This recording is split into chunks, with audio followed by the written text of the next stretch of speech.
All right, Bob. First, well, guess who just walked in on me unexpectedly?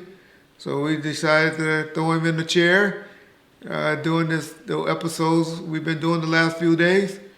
And so I got Reggie Sr. gonna come and give us a few gems, tell us a few of his war stories while he was working in Compton and growing up in Watts.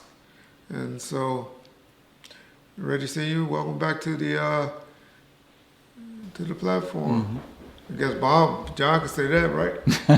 John platform. We always get a lot of comments on people that want to hear more stories from you based off of some of the ones you gave us in the previous interview that you did with us.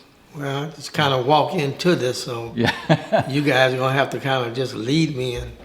Reggie has a lot of ideas or knowledge about some of my adventures. Right. So he can like throw out a topic or something. Okay. We'll just throw some stuff off the top of the head. I don't want to do a roll call on no gang members from him, and his close friends. I don't want to do a roll call on because nobody care about no cops no more because I don't know why you young kids don't respect your local police heroes. But so I'll throw a couple of people that you haven't spoke on yet because he got an episode up with us already about Gangster and Turtle from Santana and Mob James. And so let me try to think of somebody else. You had talked about a guy named LB from the Imperial Courts housing projects. The PJ Cruz. Oh, yeah, that's AB. AB. You can talk about him a little bit. Well, that's Anthony Blaylock, known as AB. He was probably one of the originators of the PJ Crips out of Imperial Courts. I don't remember the year back, but back in the day,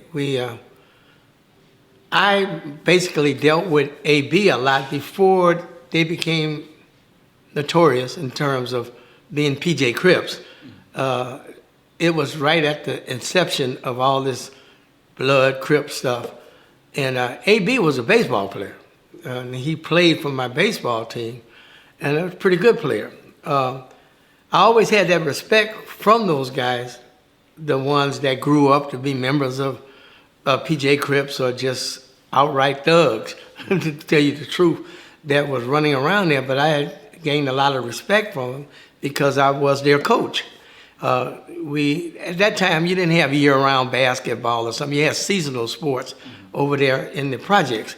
And it was basically football, flag football, baseball, and basketball were the main sports at that time. And most of these guys that subsequently became PJ Crips, they all were athletes. They all played a lot and participated a lot. And at that time, all the gang activity hadn't kicked up yet. And we were able to travel within the community. Like Imperial Courts, we would go over to Nicholson Gardens and play the Nicholson Gardens guys at their gyms or at their ball field. Jordan down the same way. You could travel among them. And so we didn't have any of that problem. It just started kicking up, I think, maybe in the early 80s over in that area where all of a sudden those guys couldn't get along with each other. And then again, it wasn't as safe to play. But AB, as I said, was an easygoing guy. Like, he wasn't a talker. He wasn't outright thuggish in his demeanor or anything. He was kind of like a little cerebral, a little smart guy in a sense. But he had a lot of respect and a lot of followers. But I think I told a story one time about where AB really came, in a sense, not really to my aid. He came to Tookie Williams' aid. Everybody knew Tookie at the time, and he had started hanging over in the project with the PJs and all. And he had gotten into an incident with my father because we were all raised. My family was basically raised in Imperial Courts. This was before Reggie was even born. And my dad used to, he was like the community guy that everybody kind of knew, but my dad used to do his little drinking. He worked 2 jobs, raised 17 kids, worked the post office and did odd jobs in the evening. But he would drink that, we used to call it pluck. He loved that wine. And he would drink it. And when he would drink it, he would kind of move around the projects. And he liked golf. And he would go on the gym field and play golf and do all that kind of stuff. So the guys knew him. Yeah. AB and all of them, they knew him as Mr. Wright. But one day, Tookie was over there and hanging out, with they showing their little muscles and stuff, wearing those shirts, him and Baby Boy and all them. It wasn't uncommon for them to be there. But I only lived right down the street from the park.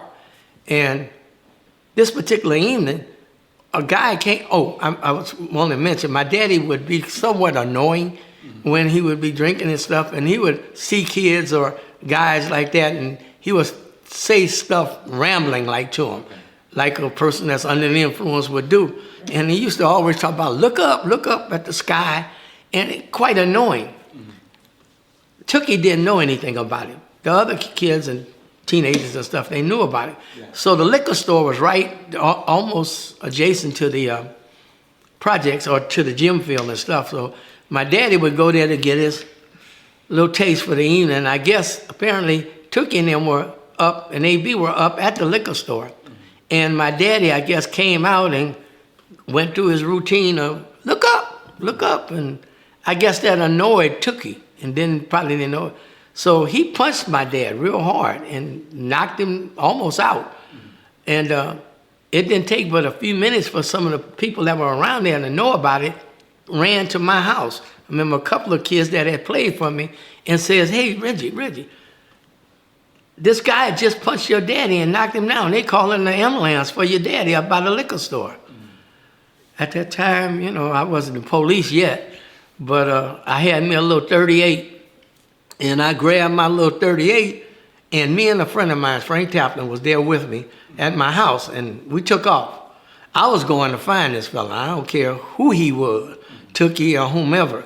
And, I thank God that it didn't happen, but, I was going to do something bad to the fella if he didn't get me first. But I was looking for him. But the word got out. After I left the house, I started heading up to the gym field because I figured that's where they were going after they left the liquor store. And one of the guys saw me, and apparently I guess they ran to tell AB that I was coming and I was looking for the guy that had punched my father. Yeah. I was looking for him, and that I had a gun. Well, AB jumped up and he ran toward me when he saw me approaching the gym field and stopped me and go, hey, Coach. They always call me Coach. Hey, Coach. Yeah. Hey, man, I know Tookie, he hit your daddy and stuff, but he didn't know who he was, and I got this. I said, no, man, I got this, And he said, please, it's going to be okay. It's going to be okay. I'm going to make him apologize to you and your father. Mm-hmm. So I kind of backed down a little, and to see what AB was doing. Sure enough, Tookie came up to me, Williams, not really knowing me, and just said, hey, man, I'm sorry. He said, I'm sorry. I really didn't know your father, and I didn't know what he was doing. Mm-hmm. And he says, but I'm really sorry. And he came up to me and he went to shake my hand, and I hesitated, but I put it out, and he put $100 bill in my hand. And he says, hey, man, if your dad needs something, hey, man, just let me know if he need any more or something. I said, oh, this is supposed to be his hospital bill or something, And he said, no, just, man, I'm sorry, So I kind of cooled down, backed off a little bit, and then went and saw about my father. But I just brought that up to say the kind of dude AB was.